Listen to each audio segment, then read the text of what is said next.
Vamos embora. Galera, rabdomiólise. Rapaz, temazinho arretado aí. Por que eu acho que é arretado rabdomiólise? A gente sabe que nos últimos anos existe uma crescente aí nessas atividades físicas mais vigorosas, como crossfit e tal.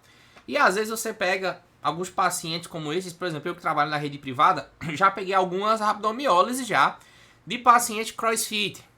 Aí existem outros contextos também. Por exemplo, a gente até discutiu no grupo da comunidade, que é alguns tipos de peixe, algumas cobras, né? Alguns crustáceos, eles acabam soltando, liberando algumas toxinas. E essas toxinas, elas acabam por fazer uma degeneração muscular e resultar numa rabdomiólise. Você tem outras causas também de rabdomiólise que a gente vai falar daqui a pouco. Acidente de carro, que o membro fica compartimentalizado ali, fica espremido, né? Chama Crush Syndrome, né? Que é a síndrome do esmagamento. Então, tudo isso a gente tem que ficar de olho para a rabdomiólise. E por que foi que eu escolhi esse tema especificamente? Porque é o seguinte, é um tema que, se a gente não souber manejar bem, mata rápido. Se a gente não souber manejar bem, o dano renal pode ser irreversível. E se a gente não souber manejar bem, o paciente vai a óbito. Como eu falei para vocês da comunidade lá dentro, cerca de 61% dos pacientes que fazem rabdomiólise ou evoluem com rabdomiólise grave, né? Ou evoluem com óbito ou tem um desfecho indo para diálise. Então é extremamente importante que a gente saiba manejar esses pacientes. Vamos lá, vamos nessa, galera. Se cuidem, ó. Patrícia entrou aí, vamos embora, Patrícia. Vamos nessa. Ó, galera, como foi que eu dividi essa aula hoje pra gente? Então, aula simples, tá? Mas ao mesmo tempo com todos os detalhes que a gente precisa saber. Então, alguns conceitos iniciais eu vou falar para vocês. Também vou mencionar um caso clínico aqui, real, caso clínico que aconteceu lá na minha unidade, tá? Os exames que a gente vai pedir para esses pacientes e como a gente vai tratar em simples 4 passos. Porque o meu objetivo aqui é simplificar a vida de vocês. Então não tem porque eu ficar enchendo linguiça aqui, tá? Vamos nessa. Deixa eu só tomar um gole d'água, respire fundo que a gente já vai começar a acelerar. Agora. Vamos lá. Então, galera, quando a gente fala de rabdomiólise, a gente tem que lembrar que estatisticamente existem algumas épocas do ano que dão mais. Por exemplo, olha essa notícia que eu vi, ó. Amazonas registra 109 casos de rabdomiólise entre janeiro e novembro deste ano.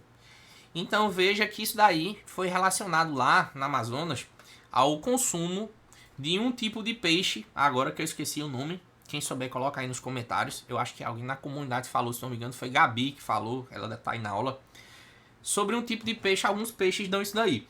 E com relação a essa rabdomiólise, interessante, porque assim, veja que isso é sazonal, então isso tende a ficar sendo recorrente, querendo ou não. Infelizmente, sempre vão ter novas pessoas que vão ser submetidas a esse fator de risco aí. Beleza. Uma vez que você entendeu a importância que eu já dei ao tema, existe a importância enorme, então vamos lá. Conceitualmente falando, ei, atenção, ó, o que é a rabdomiólise?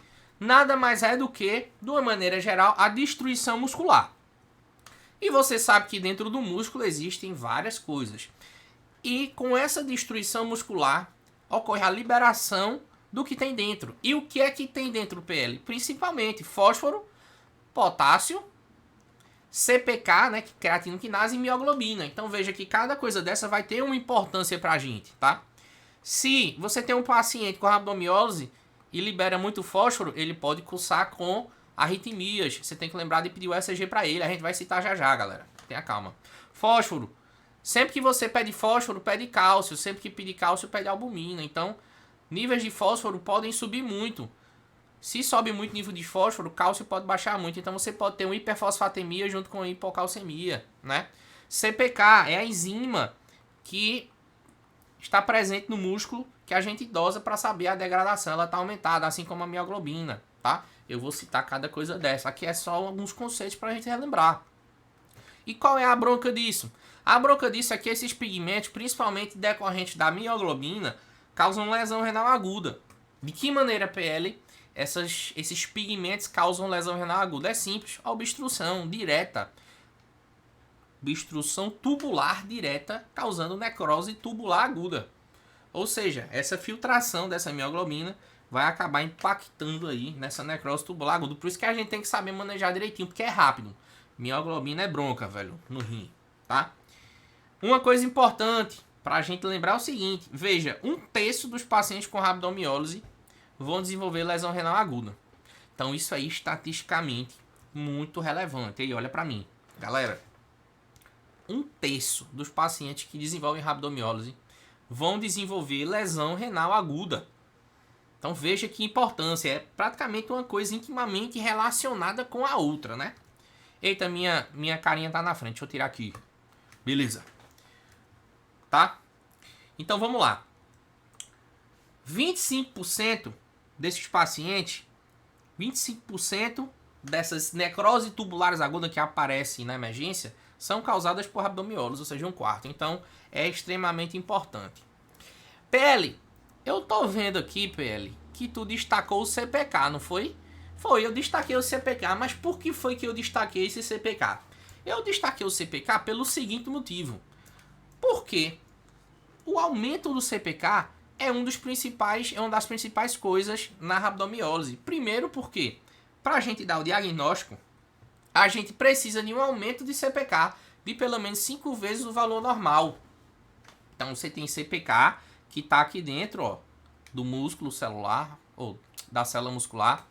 Quando ela é rompida, esse CPK é liberado, você, para dar o diagnóstico de rabdomiólise, você tem que ter pelo menos 5 vezes de aumento do valor referência, o limite superior da normalidade, sobre esse CPK. Beleza? Galera, pergunto eu, até aqui, tudo na paz, tudo tranquilo. Vocês que estão na aula aí, Patrícia, Matheus, Gabi, e aí, tranquilidade?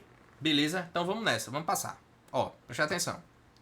Uma vez que tu entendeu essa parte aí do CPK, tu tem que lembrar o seguinte. Não é porque aconteceu a injúria agora, que a CPK já vai aumentar.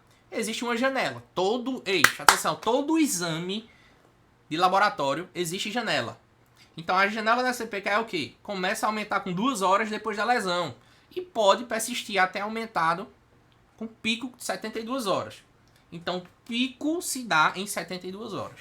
Então não adianta, por exemplo, o cara sofreu a injúria agora, aconteceu, aí ele foi por uma maratona agora, depois a maratona, acabou a maratona, ele passou mal, vai pra emergência. Então, já tem 2 horas que acabou a maratona, tem que ter pelo menos umas 2 horas aí pra essa CPK começar a aumentar. Beleza.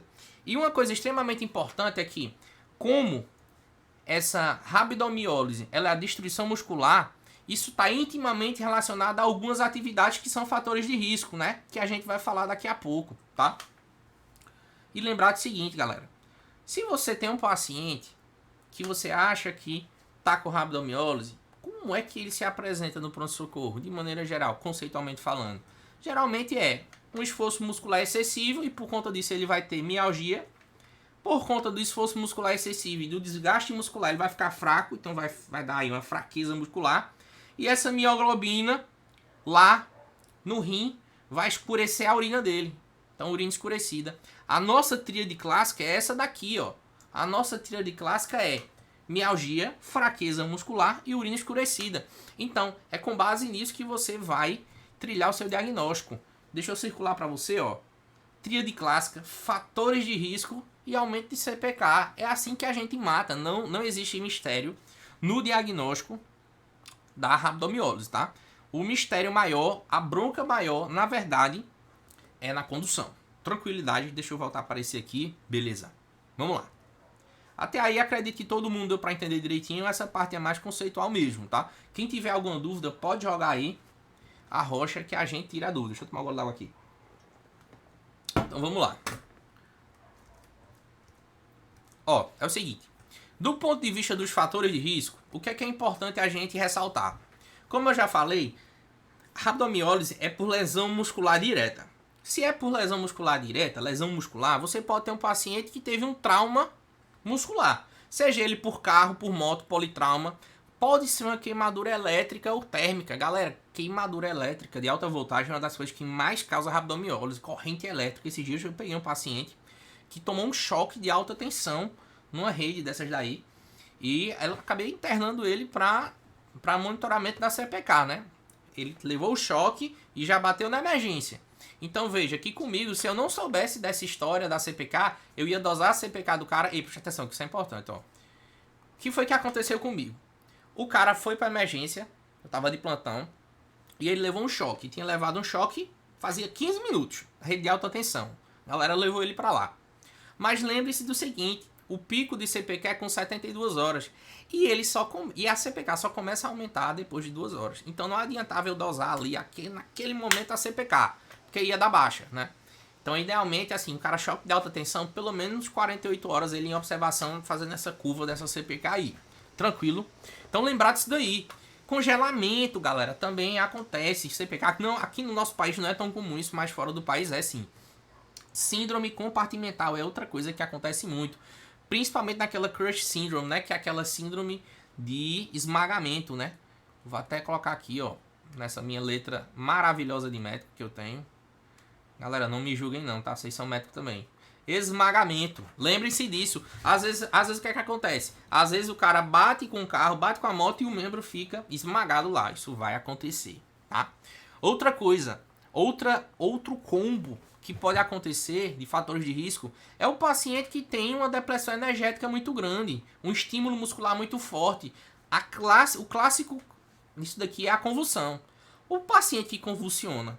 Lembre-se que a convulsão é aquele conjunto de movimentos de uma maneira geral tônico-clônicos. Então o paciente ele fica todo rígido, começa a ter contraturas sem parar, e essas contraturas vão causar dano muscular, principalmente porque geralmente o que acontece são pacientes mais com os fatores de risco, pode ser mais franzinhos e tudo, então ele quebra, rompe muito fácil a fibra muscular. E aí você tem que lembrar disso, tá? Paciente que apresenta delirium tremens, uma agitação psicomotora muito forte, faz exercício físico extenuante, tá? Recentemente a gente teve aquele caso de um jovem, bebeu água aqui, ó. Alguém lembra de algum caso aí, o caso daquele jovem que foi pro exército e foi submetido a um treinamento de alta intensidade, desenvolveu uma rabdomiólise, desenvolveu síndrome compartimental. Alguém lembra disso? Quem tá aí na aula? Se você lembra, digita aqui, você lembra. Deixa eu ver quem é que tá na aula aí, ó. Vai lá, Ariane, Gabi, Juliana, grande Juliana, Guilherme, Matheus, Milena, Patrícia, Walter. Você lembra disso daí? Que o cara foi pro exército, né? Não vamos citar nomes aqui, viu, pessoal, por favor. E aí o cara foi pro exército e lá naquele treinamento de alta intensidade, ele não aguentou, fez uma rabdomiólise, né? E acabou fazendo, inclusive, síndrome compartimental na panturrilha, velho. Veja que bronca isso daí, né? Então é um fator de risco sim, né? Um exercício físico extenuante. Outra coisa, toxinas. Lembra que eu falei no começo da aula, galera? Existe peixe, existe crustáceo, existe cobra, existe alguns tipos de venenos, de toxinas, peçonha, digamos assim, que quando entram em contato com a gente vão causar rabdomiólise. Então a gente tem principalmente o quê? Veneno de cobra, algumas toxinas de peixe e alguns de crustáceo, tá? Faz até uma síndrome chamada síndrome de Raff, que é um tipo de rabdomiólise, tá? Mas, por exemplo, paciente com excesso de estatina pode fazer rabdomiólise, não aquela rabdomiólise forte, mas faz. E paciente usuário de cocaína ou libação alcoólica pode fazer. Veja que é muita coisa. Mas você geralmente consegue flagrar muito bem um fator desse aqui causal, sabe? Isso daqui geralmente não causa dúvida não. A gente já olha o olho e bate o olho e diz, oxe, beleza. O cara ou convulsionou, ou teve um acidente, né? Ou levou um choque elétrico, uma queimadura, tudo isso. Tem que lembrar desses fatores de risco. Beleza? Galera, é o seguinte. Depois que a gente entendeu isso daí, o que é que eu quero ver com vocês? Eu quero ver um caso clínico. Esse caso clínico é um caso clínico real, tá certo? Caso clínico aí que aconteceu lá na minha unidade. Caso clínico real. Vamos lá. Olha aí esse caso clínico. Paciente jovem com 33 anos sem comorbidade. Então, ele chegou lá na emergência dizendo o seguinte: doutor, eu estou urinando escuro há um dia. Tem um dia que eu tô aí fazendo xixi e o xixi sai muito escuro. Eu achei que fosse do esforço físico, mas tudo bem. E eu também tô com muita dor nas panturrilhas e sensação de fraqueza. Eu tô me sentindo fraco. Eu acho que eu tô urinando sangue, doutor. Ele falou. E aí tudo bem. Você conversando com ele, ele falou que isso começou a acontecer depois que ele foi para uma meia maratona no dia anterior. E, apesar do esforço físico, ele conseguiu completar. Mas ele disse, doutor, eu estava exausto. Isso aqui é uma coisa que marcou bastante. Ele disse que estava exausto. E aí você, no seu interrogatório, né? Você acabou pensando algumas coisas. Pô, será o cara fraqueza, mal-estar, tem falta de ar, dói o peito, tá conseguindo urinar? Porque o que é que acontece? Se você tem um paciente que está urinando sangue, pode ser infecção urinária. Então você perguntou o quê? Oligúria, disúria, febre, não tem nada disso. Náusea, vômito, nada de toxemia, não dói a barriga, não tem mal-estar, nada desse tipo. Lesão de pele, contato com água na rua. Alguém lembra por que é que eu estou perguntando isso aí? Contato com água na rua. Por que é que eu perguntei contato com água na rua? Enchente. Por que foi que eu perguntei para esse paciente que está com urinando sangue, tá com dor no corpo, dor nas panturrilhas? Isso daí, Juliana, leptospirose. Inclusive vai ser o tema nosso próximo encontro, tá? Eu acho que é uma boa, né? A gente vive uma época de alagamentos aí, a gente tem que estar ligado, antenado na leptospirose. Por isso que eu perguntei, mas eu juro a você, na hora, preste atenção, olha pra mim, ó. Na hora eu fiquei assim, poxa, confesso que na hora, antes dele falar da maratona, quando ele falou de dor nas panturrilhas, aí eu já pensei em várias coisas, em trombose, já pensei em leptospirose, quando ele falou da maratona, pô, deve ser uma rabdomiólise. Mas tem que lembrar disso daí, tá? Sempre. Dor em panturrilhas, bilateral, sempre avente a hipótese de leptospirose. Beleza? Tranquilidade. E aí, o paciente tinha essa queixa. Era simples. Você vê que não é uma queixa simples. Aí você vai examinar o paciente. Quando você for examinar o paciente, o que foi que você viu? Você viu que era um paciente que não tinha nenhum tipo de romas negativo, ou romas positivo, ou seja, dorsiflexão do pé não tinha, ele caminhava normal. As panturrilhas dele não estavam empastadas, tá? Tinha apenas um edema local, isso aí é comum e é esperado, tá certo? Achados de exame físico que ele tinha eram achados esperados da rabdomiólise e na maioria das fadigas musculares, que era um edema local, uma cruz em 4, da palpação das panturrilhas e só. Não tinha romas negativo, nenhuma lesão de pele, todos os pulsos presentes e simétricos, panturrilha livre, ou seja, não tinha empastamento, sem empastamento de panturrilha. Outra coisa, apesar de não ser muito comum isso ser bilateral, mas paciente com dor forte em membro inferior, você tem que palpar pulso, pode ser oclusão arterial, tá certo? Aconteceu com um familiar meu, né, com meu tio, e foi uma oclusão arterial aguda, então lembre-se disso, tá certo? Beleza. Então esse é o caso clínico, você vê que é um caso clínico aparentemente simples do ponto de vista semiológico, tá? E aí só para recapitular, presta atenção galera, presta atenção que vocês sabem que é ligeiro. Ó, tríade da rabdomiólise. Mialgia é o que ele tem, fraqueza muscular por conta da extenuante carga de exercício, urina escurecida. Lógico que as três juntas não aparecem tanto assim, mas você tem que lembrar daqueles fatores de risco. E você pode ter um paciente com mal-estar de maneira geral, nauseado, vomitando, dor na barriga, um edema maior em membros, isso pode acontecer, tá certo? Galera, pergunto eu. Até aqui vocês têm alguma dúvida? Agora a gente começa no manejo em si, a gente vai começar com os exames, tá?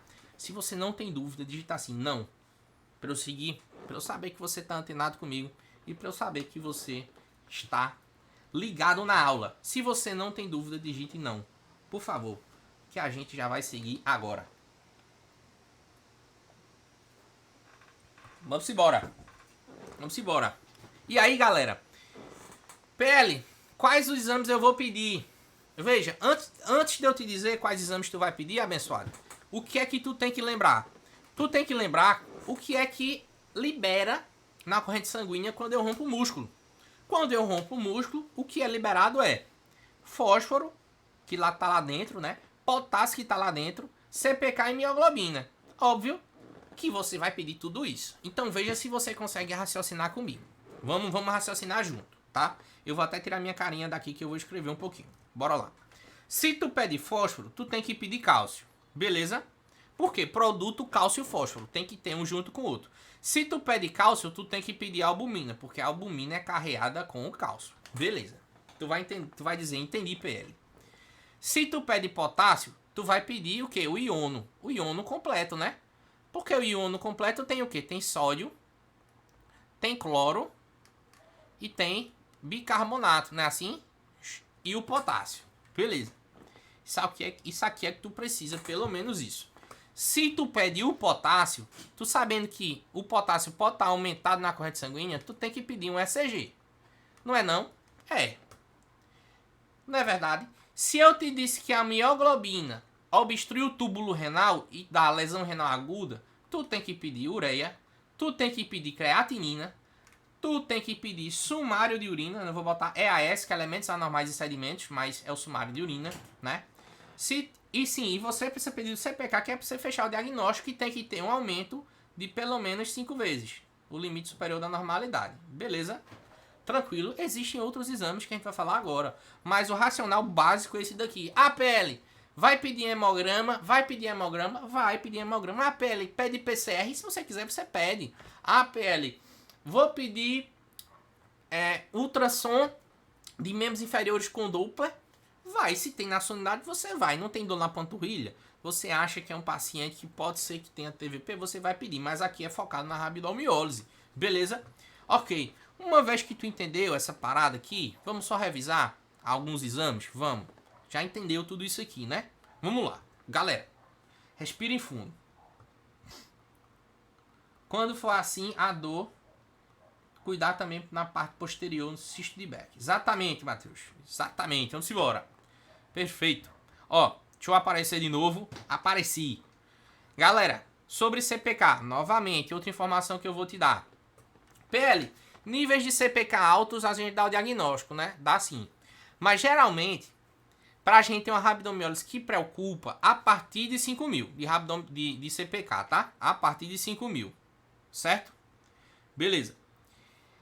Lembre-se que esse aumento dela só inicia 2 horas depois da lesão, da agressão, e atinge o seu nível máximo em 72 horas, tá?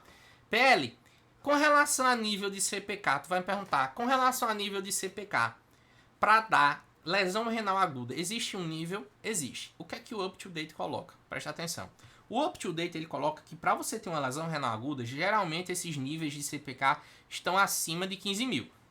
Beleza? Beleza, isso é uma coisa que você tem que lembrar. Outra coisa que você tem que lembrar, isso daqui a galera se enrola muito no plantão, principalmente com o laboratório, é que existem 3 tipos de CPK. Olha pra mim, que isso aqui ninguém fala não, tá?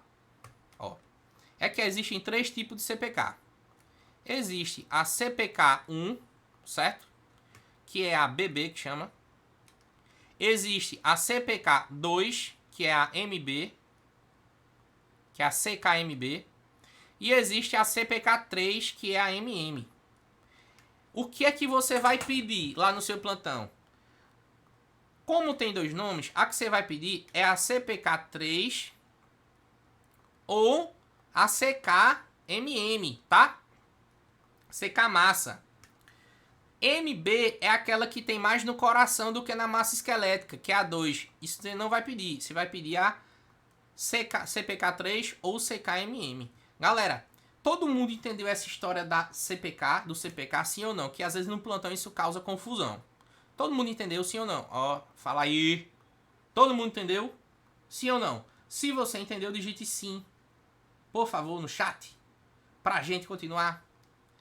Entendeu direitinho? Milena, Matheus, Walter, Juliana, Guilherme, Ariane. Que é Ariana? Leva aí. Beleza? Então vamos lá. Entendi. Fazer PL, entendi essa história do CPK tranquilo. Tô dizendo porque às vezes a galera do laboratório liga e diz, doutor, esse exame não tem não. Se eu pedir o CPK, aqui só tem CKMM. Aí tu vai dizer, é o mesmo. É a mesma coisa, tá? Beleza. Lembra da mioglobina que obstrui o túbulo e causa lesão? Então, o que é que tu tem que lembrar? Que a eliminação renal dela é muito rápida.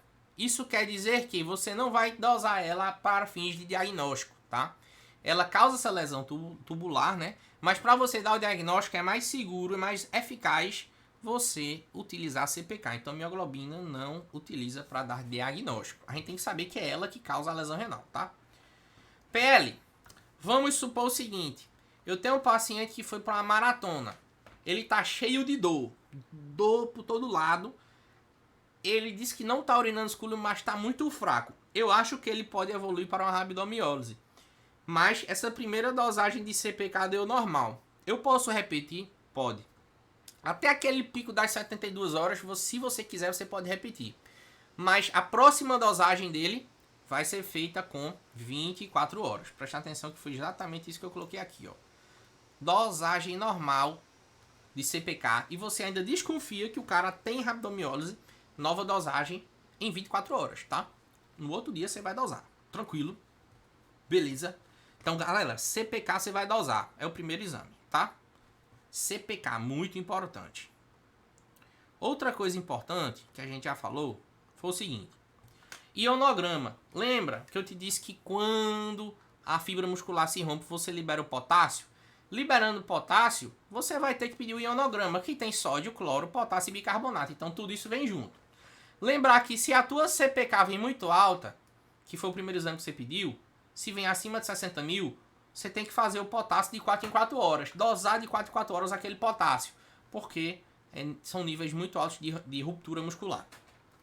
Função renal, você precisa pedir. Lembra que a lesão renal aguda é uma das coisas que está intimamente relacionada à rabdomiólise. 33% dos pacientes têm lesão renal aguda, desenvolve.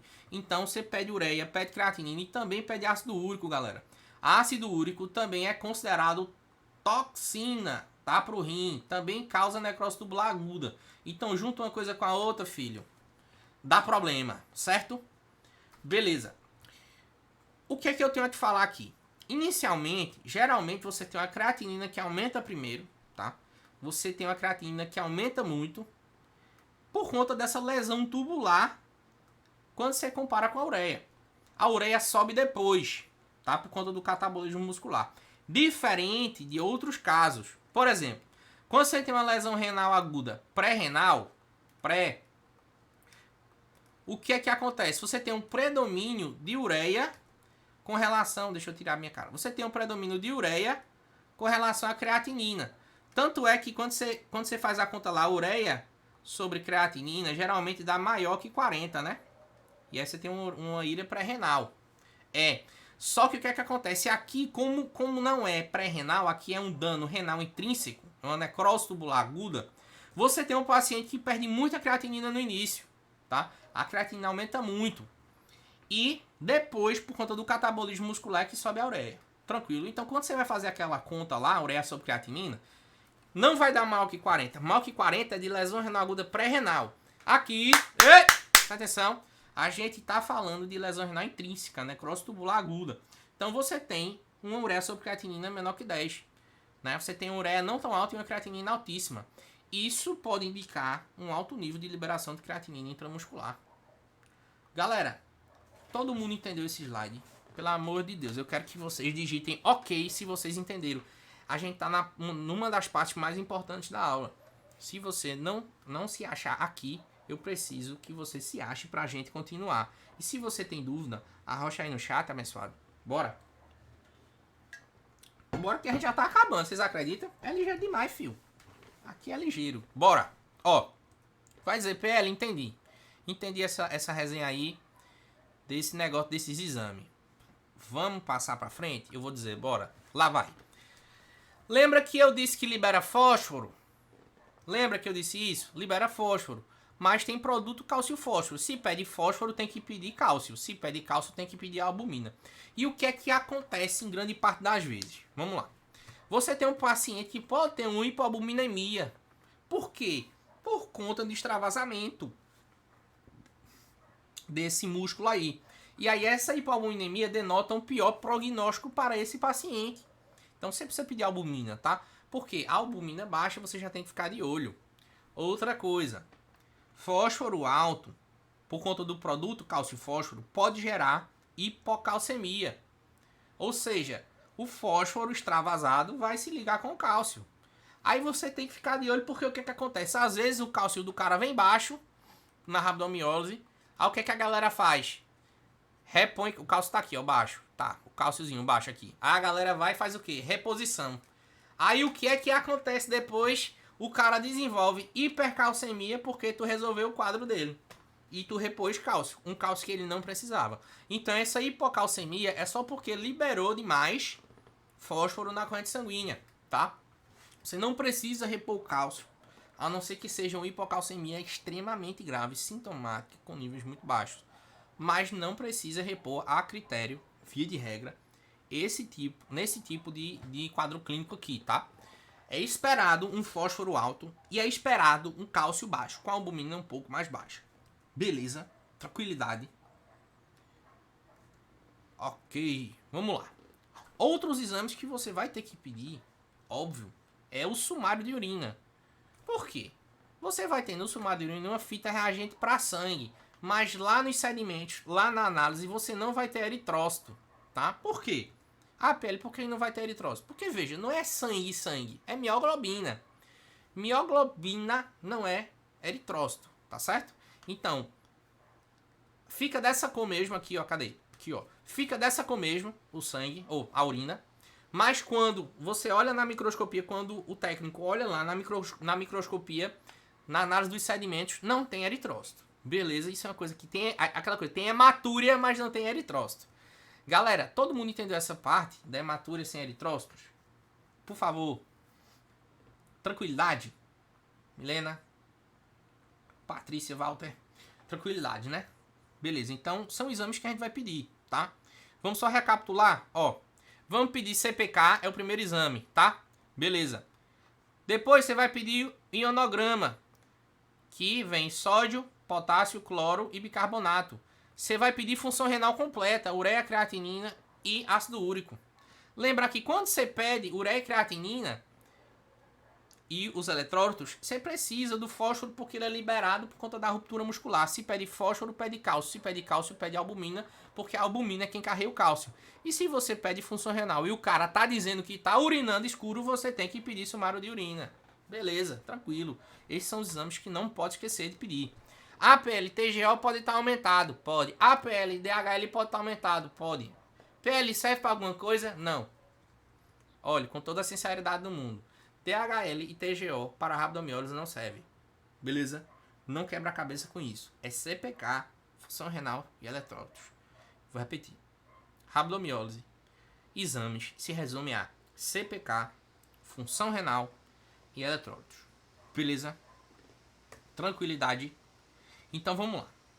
Continuando a nossa jornada. Tu pediu o eletro do cara, vice? Olha o eletro dele aí. Me diz, olha o eletro e me diz o que é que tu vê nesse eletro aí. Primeiro, como você é aluno do PL da comunidade, você sabe que os 3 primeiros passos para analisar eletro são identificação, o nome do paciente, né? Depois o padrão, né? Que é o tamanho da torre, N igual a 10 milímetros por milivolt. E a velocidade, que é 25 milímetros por segundo. Você olhou tudo isso? Tá tudo ok? Vamos começar a análise do eletro. Alguém já consegue ver alguma coisa desse eletro? Se você consegue, digite no chat, por favor. Vamos lá, digita no chat. Digita aí no chat. Alguém consegue ver o que é que tem nesse eletro, galera? Esse eletro é interessante, viu? Deixa eu ver. Matheus disse que tem fibrilação atrial. Vamos ver, Matheus. Ó, vamos pegar uma derivação mais tranquila aqui. Ó. Vamos pegar a V5, tá? Você tem V5, QRS, né? Que tem onda P, QRS, onda T. Tem onda P, QRS e onda T. A fibrilação atrial é um ritmo que é marcado pelo quê? É um ritmo que é marcado por ritmo irregular sem onda P. Aqui a gente consegue ver uma onda P, claramente. Então já não é uma fibrilação atrial, tá? E aí você notando isso aqui, pô, pele. Olha só como tá o eletro desse paciente. Isso aqui é onda P, tá? Isso aqui é onda P. Isso é o QRS, isso é onda T. Isso é onda P, isso é um QRS, isso é onda T. O que é que tem nesse eletro, galera? O que é que tem nesse eletro? Ó, Juliana disse onda T apiculada. Potássio alto. Exatamente, Juliana. Exatamente. Exatamente, galera. Olha essa onda T aqui, ó. Principalmente você vê mais em V2, V3 e V4. Vocês percebem que essa onda T, ela tem um formato em que... Deixa eu colocar um pincelzinho aqui. Ela tem um formato em que estreita essa parte aqui, ó. A base dela é mais estreita e o pico é pontiagudo. Olha como é. Vocês percebem? Porque o que a gente espera de uma onda T normal?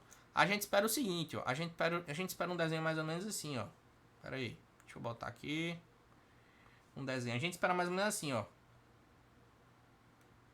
certo? Então, a gente não tem um onda T assim. A gente tem um onda T apiculada. A gente tem um onda T dessa maneira aqui, ó. Onda T assim, ó. Né? Com uma base mais estreita e com um apiculamento. Fora que você percebe que a onda T mais ou menos... Quer dizer, mais ou menos não. Ela é bem puxada para simétrica, né? Você percebe que a parte inicial dela é bem semelhante à parte final. Então é uma onda T apiculada, de base estreita e simétrica. Eu vou repetir. Na verdade, eu vou digitar. Eu acho que eu vou fazer melhor. No chat. Presta atenção. Ó. O que é que tem nesse elétron? Onda T apiculada, de base estreita e simétrica. Galera, todo mundo conseguiu ver o que eu falei sobre isso daqui, sobre esse elétron, sobre essa onda T, sim ou não? Se você conseguiu, digite sim, só para eu saber. Vai lá. Se você consegue ver que é uma onda T apiculada, de base estreita e simétrica, digite sim, por favor, no chat. Vai lá, galera. A gente já tá acabando.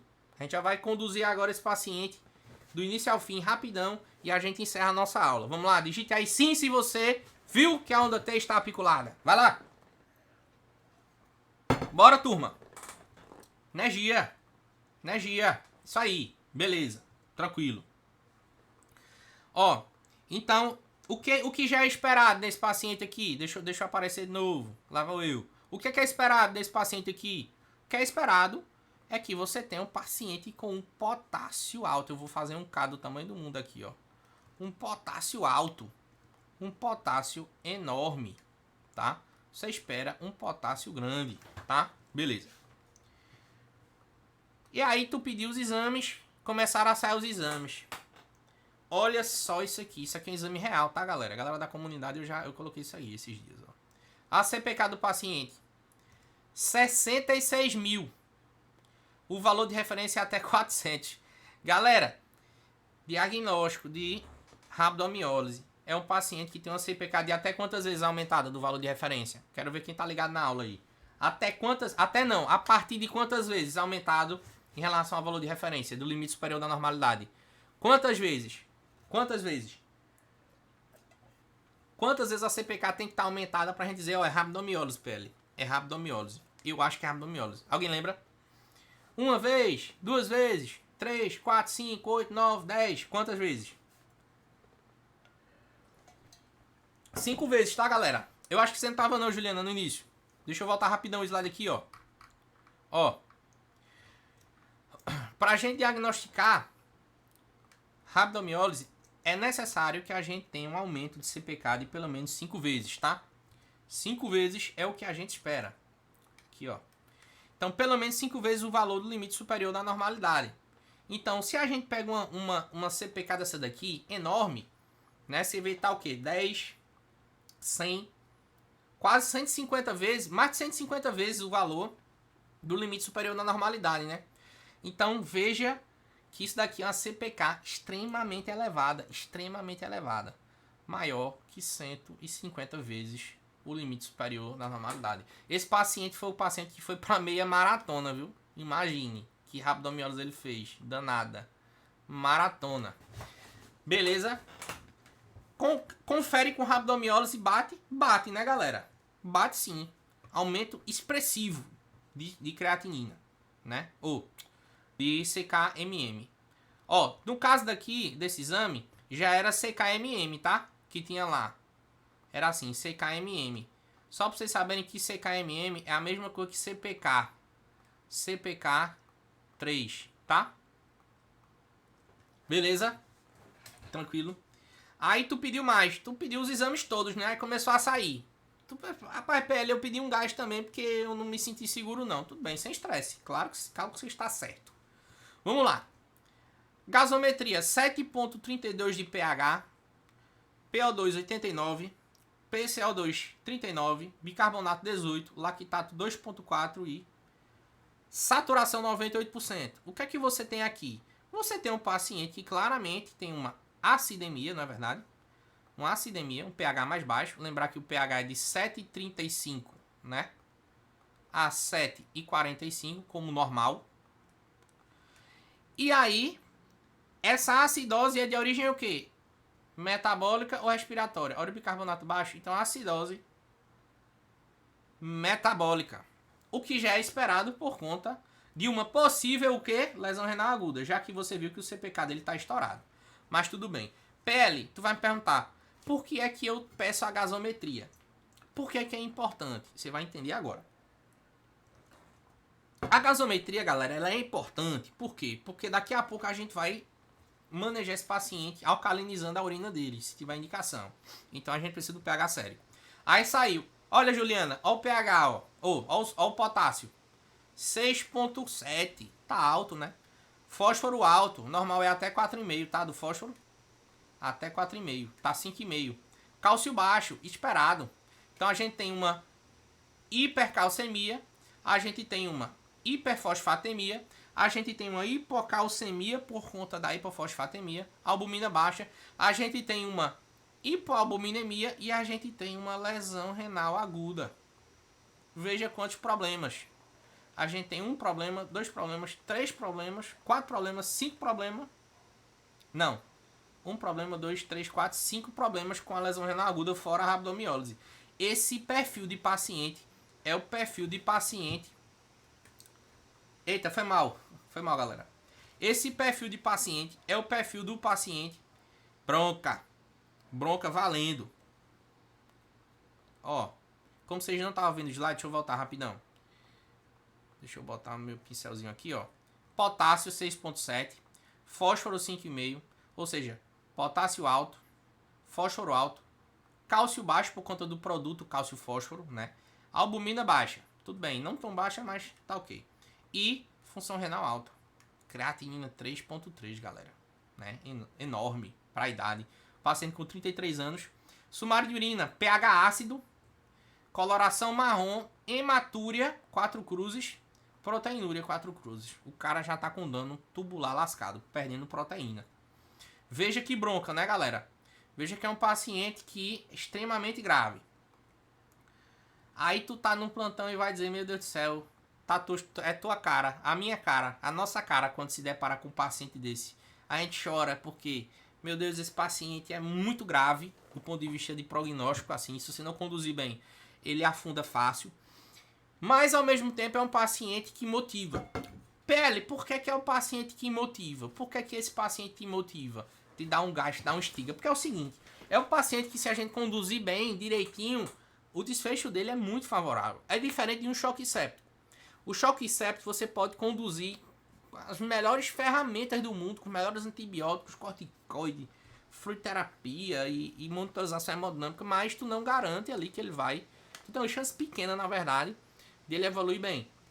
Já na rabdomiólise não, se você maneja bem, ele tem uma enorme chance de evoluir muito bem. Por isso que agora a gente vai ter que pegar na mão desse paciente, esclarecer toda a situação, dizer da gravidade, tudo isso. Ele precisa colaborar com a gente, porque agora a gente vai fazer o tratamento.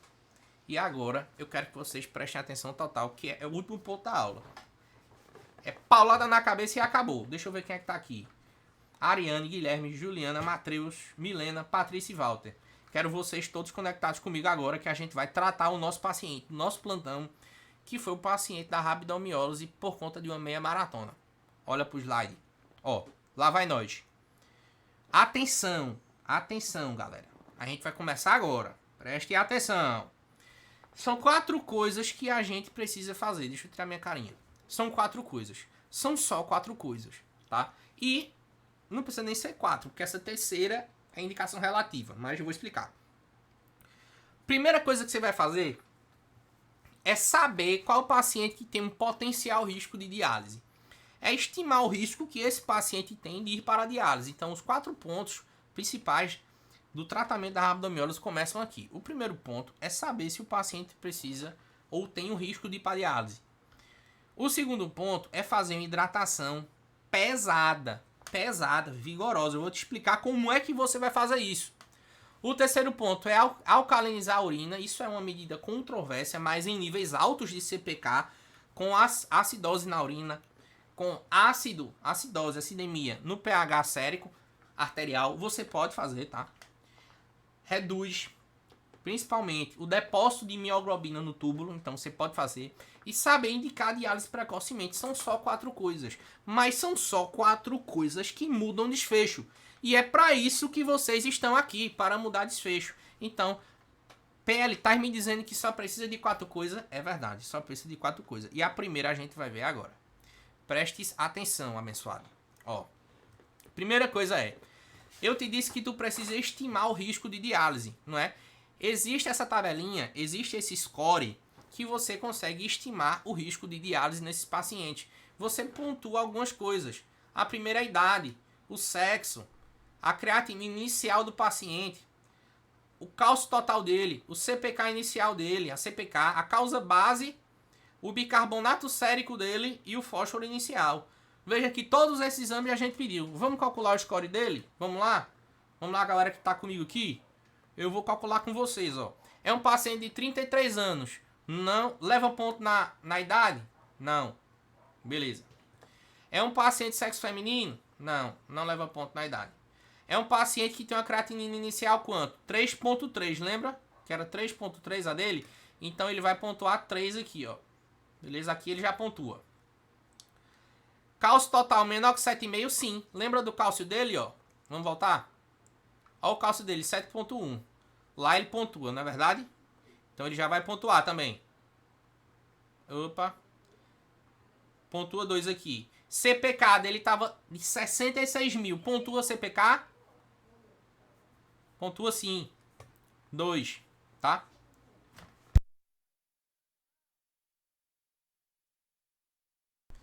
Pontua CPK? Pontua. Causa base. Algo exceto convulsão, estatina ou exercício? Não, não tem. Beleza, não pontua. Bicarbonato inicial menor que 19? Vamos olhar. Bicarbonato inicial dele. Olha, 18. Pontua bicarbonato? Pontua. Pontua sim. Essa tabela tá no livro da USP, viu, galera? Pontua sim. Bicarbonato, pontua. Fósforo inicial, maior que 5,4, o fósforo tá a 5,5. Pontua também. Deu quanto essa conta? Vamos lá, vamos fazer a conta. Preste atenção! Isso aqui é o score para estimar o risco de diálise. 3 com 2, 5. Com mais 2, 7. Com mais 2, 9. Com mais 2, 11. 11. 11 é o score dele. Concordas comigo? 11. E lembre-se de que o paciente que tem um score maior que 10... Olha aqui, galera. Preste atenção. O paciente que tem um score maior que 10, ele tem uma chance de óbito ou diálise de 61%. Eu vou repetir. Agora eu vou olhar para você. Ó. Olha como esse score é importante. Você fazendo esse score, e se o score der maior que 10, é um paciente que tem um risco de óbito ou diálise de 61%. Isso para você é importante ou não? É muito importante. O nosso paciente é alto risco ou baixo risco? Digita aí no chat, que eu quero ver se tu tá ligado. O nosso paciente é alto risco ou baixo risco? Vai lá, digita no chat, abençoado. Vai! Vou beber água aqui, viu? Vou olhar o chat. Bora, bora. Nosso paciente é alto risco ou baixo risco? Isso daí, galera, é alto risco. Meu amigo, é uma bucha que tá no nosso plantão, viu? Eu vou lhe dizer. Aí é bucha. Bucha grande. Rabdomiólise com alto risco de óbito ou diálise. Já começa daí. Grau de investimento total, meu amigo. Nada de enfermaria, nada de não sei o que. Paciente desse vai pra UTI. De preferência que tenha suporte rápido de nefrologia, de hemodiálise. Quando você for passar o caso para central de leito, para regulação, seja por telefone, seja por chat, seja por WhatsApp, seja por e-mail, você precisa explicitar isso, que é um paciente de rabdomiólise com alto risco de evoluir para hemodiálise ou óbito. Você precisa ajudar a regulação, tá certo? Vamos lá. Então, primeira coisa tu já fez, que foi estimar o risco do teu paciente, que tu já viu que é bucha. Segunda coisa que tu vai fazer é hidratar ele. Esse é o segundo ponto da rabdomiólise. Pau da máquina é a medida mais importante para o cara que está em rabdomiólise feito nosso paciente. Principalmente se você faz essa medida inicial nas primeiras 6 horas. O paciente que tem rabdomiólise, existe um problema, que é hipovolemia por conta de sequestro pelo músculo lesado. Então você precisa de muito volume, além de precisar desse volume para poder excretar aí essa mioglobina dele para não fazer depósito em túbulo. PL, qual é a velocidade e qual soro eu uso? Você vai usar esse soro abençoado que está na sua tela, que se chama Ringer Lactato, tá certo? Que é o melhor soro que existe. Mentira, é o Plasma Light. Mas é o melhor que tem disponível rápido pra gente, de maneira geral, balanceadinho, mais balanceado que o fisiológico, tá? Ringer Lactato, e não tem desculpa porque é barato, viu? Então nem venha com desculpa dizer que, não, PL, na minha unidade não tem porque é caro. Não, não é caro. Às vezes a galera não gosta, ou às vezes não tá no orçamento e tal, pra comprar isso, mas não é caro não, tá? É bem semelhante ao soro fisiológico aí. Pra ter ideia, um soro fisiológico de 500ml é coisa de 4,50. Do Ringer Lactato é R$5. Então é bem perto. E tu vai fazer como essa hidratação? Primeiro tu começa hidratação pesada, 500ml hora. Se tiver bomba, faz na bomba. Se não tiver, vai no olhômetro. Pega 2 acessos venosos calibrosos abertos, 500ml hora. Teu objetivo é o cara urinar muito. PL, urinar quanto? Urinar 200ml hora. Aí vamos supor, tu pegou o plantão, o teu paciente tá lá. Tu já vai começar o 500ml lá de Ringer Lactato para ele aberto. Em 6 horas de plantão, ele tem que urinar quanto? Pelo menos 1.200ml. Pelo menos, tá? Pelo menos isso. Então 500ml hora. Até você atingir esse objetivo de 200ml hora. PL, tu vai dizer, PL, iniciei 500ml hora pro paciente de Ringer. Prescrevi lá, soro Ringer Lactato 500ml aberto. Um atrás do outro. Pou. Depois de 6 horas do plantão, fui aferir a diurese. Ele urinou mais que 1.200, ou seja, deu mais que 200ml hora. Beleza. Então, nosso objetivo inicial foi atingido.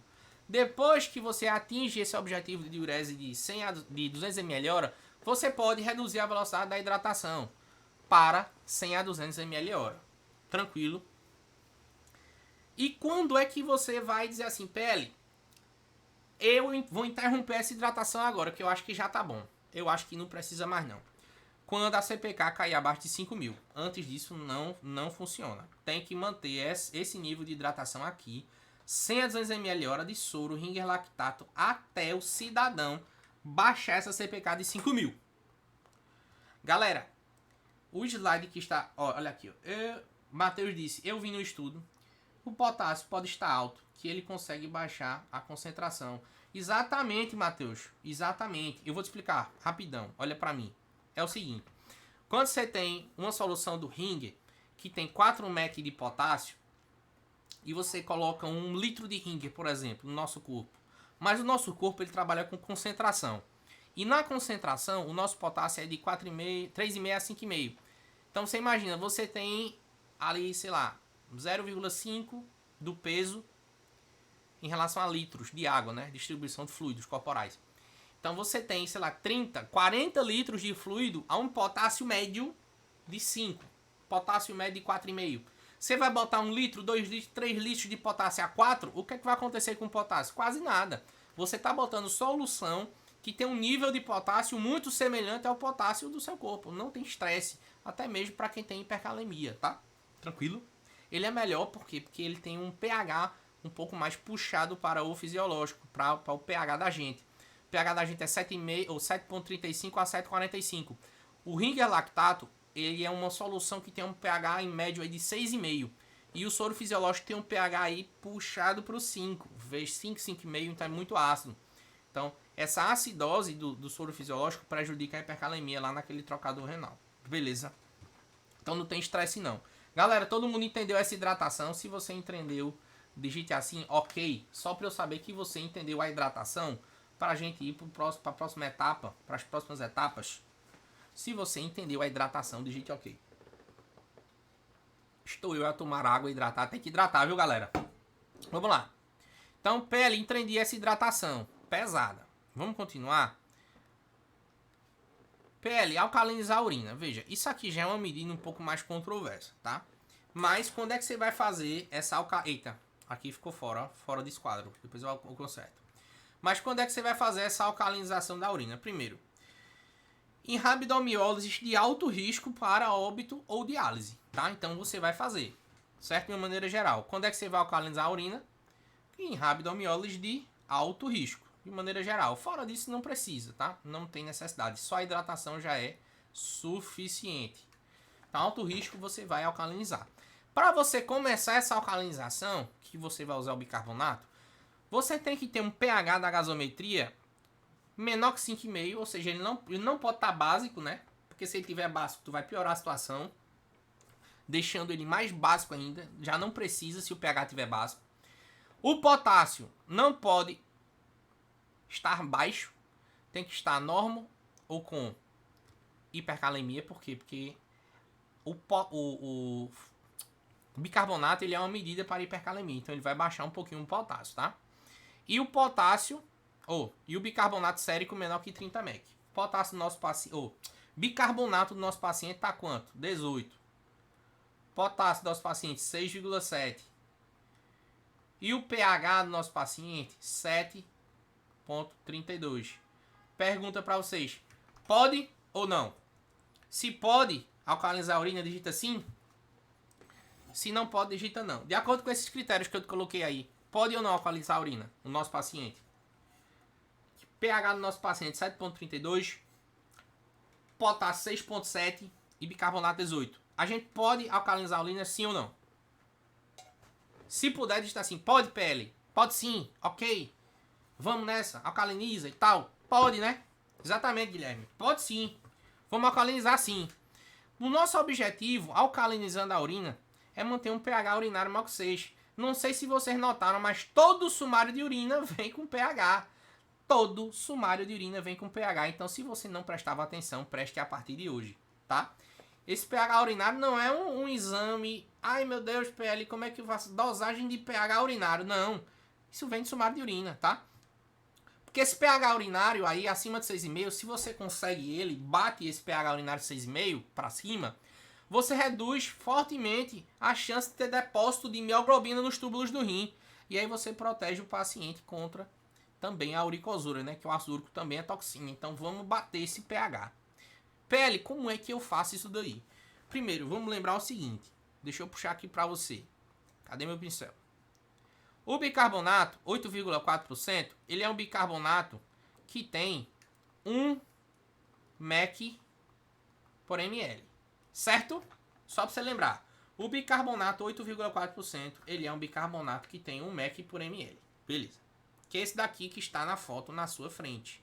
Bonitinho, tá? E como é que você vai utilizar esse bicarbonato 8,4%? Você vai utilizar 200 mEq dele de uma maneira geral em 24 horas, ou em 4 horas. 200 mEq em 4 horas. Mas eu te disse que a concentração dele é 1 mEq, né, por ml.